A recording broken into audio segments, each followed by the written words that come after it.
Bon alors, c'est parti, je m'applique, je suis bien installé.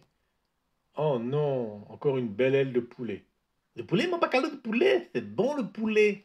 Dans le contexte golfique, pas vraiment, Smarty. Ah bon? Pourtant, elle est bien droite ta balle, c'est bien joué mon bacalao par rapport à d'habitude. Merci. Et puis elle est courte quand même. Ah bon mon bacalao? Et pourquoi? Eh bien, précisément à cause de l'aile de poulet. Ah bon mon bacalao? Oui, oui, regarde. Alors pour simplifier, on va dire que la tête de mon club tourne en faisant un cercle autour de moi. On l'avait vu dans une précédente vignette, c'est plutôt une ellipse. Mais bon, le cercle fera l'affaire pour l'illustration de mon propos. Je tourne mon corps toujours à la même vitesse pour faire mon swing. On va appeler cette vitesse de rotation oméga, qui s'écrit comme cela. Comme les montres, mon bacalo? Non, non, là, c'est la version minuscule Smarty. Alors, mon club fait une longueur d'environ 115 cm, plus la longueur des bras jusqu'au torse, environ 50 cm. Donc, du coup, si j'appelle grand R la somme du club plus du bras, j'ai grand R égale 115 plus 50, 165 cm. Et bien, du coup, la vitesse de la tête de club, elle vaut V de grand R est égale à oméga R. Et pourquoi mon pacalo? Eh bien, c'est une formule assez connue. En voici l'illustration, c'est assez facile à voir. La vitesse de rotation, oméga, donne le nombre de radians par seconde. Mais, mais Philippe Dian, c'est un écrivain, mon pacalo, c'est pas un rat. Mais non, je parle du radian en un seul mot, Smarty. C'est l'unité standard pour mesurer un angle.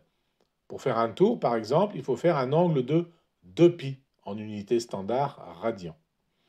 Donc il faut un temps t égale 2π que divise oméga en secondes pour faire un tour. Et un tour, c'est le périmètre du cercle qui est parcouru, soit 2π grand R. Du coup, la vitesse linéaire, c'est-à-dire la vitesse de la tête de club, grand V de grand R, c'est égal à la distance que divise le temps. Donc la distance de pi r, le tour du cercle, divisé par le temps que je viens de calculer, petit t, qui vaut 2π sur oméga. Donc divisé par 2π sur oméga, c'est la même chose que multiplié par oméga sur 2π, son inverse. Et du coup, j'ai 2π en haut, 2π en bas, ça se simplifie.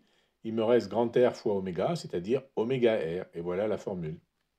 Et maintenant, si je fais une aile de poulet, ça veut dire que je rapproche involontairement mes mains de mon torse, d'environ 30 cm. Donc il ne me reste plus que 20 cm environ entre mes mains et mon torse. Et du coup, le rayon petit r, lui, ne vaut que 115 plus 20, 135 cm. Et la vitesse du club, dans ce cas-là, vaut V de petit r égale oméga R. Du coup, si je fais le rapport des vitesses, V de petit r sur V de grand R, bah, c'est égal à oméga petit r sur oméga grand R. Les oméga disparaissent et il me reste petit r sur grand R.